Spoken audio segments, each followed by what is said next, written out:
ರಾಜ್ಯಾದ್ಯಂತ ಮಳೆ ಆರ್ಭಟ ಈಗ ಕಡಿಮೆಯಾಗಿದ್ದು, ಇಂದು ಸಂಪೂರ್ಣ ಕರ್ನಾಟಕದಲ್ಲಿ ಒಣ ಹವೆಯೇ ಮುಂದುವರಿಯಲಿದೆ ಎಂದು ಹವಾಮಾನ ಇಲಾಖೆ ತಿಳಿಸಿದೆ.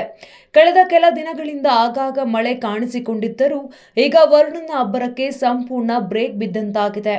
ಕರಾವಳಿ ಜಿಲ್ಲೆಗಳಾದ ಉಡುಪಿ, ದಕ್ಷಿಣ ಕನ್ನಡ ಮತ್ತು ಉತ್ತರ ಕನ್ನಡದಲ್ಲೂ ಸದ್ಯಕ್ಕೆ ಮಳೆಯ ಸಾಧ್ಯತೆ ಇಲ್ಲ. ವರುಣನ ವಿಶ್ರಾಂತಿಯ ಪರಿಣಾಮವಾಗಿ ಈ ಪ್ರದೇಶಗಳಲ್ಲಿ ಆಕಾಶವು ಭಾಗಶಃ ಮೋಡ ಕವಿದಂತಿರಬಹುದು. ಆದರೆ ಯಾವುದೇ ಭಾರೀ ಮಳೆಯ ನಿರೀಕ್ಷೆ ಇಲ್ಲ. ದಕ್ಷಿಣ ಒಳನಾಡಿನ ಜಿಲ್ಲೆಗಳಾದ ಬೆಂಗಳೂರು ನಗರ, ಬೆಂಗಳೂರು ಗ್ರಾಮಾಂತರ, ರಾಮನಗರ, ಮೈಸೂರು, ಮಂಡ್ಯ, ಚಾಮರಾಜನಗರ, ಕೋಲಾರ, ಚಿಕ್ಕಬಳ್ಳಾಪುರ, ತುಮಕೂರು, ಹಾಸನ, ಕೊಡಗು, ಚಿಕ್ಕಮಗಳೂರು ಮತ್ತು ಶಿವಮೊಗ್ಗದಲ್ಲಿಯೂ ಇಂದು ಮಳೆ ಸಾಧ್ಯತೆ ಅತಿ ವಿರಳವಾಗಿದೆ.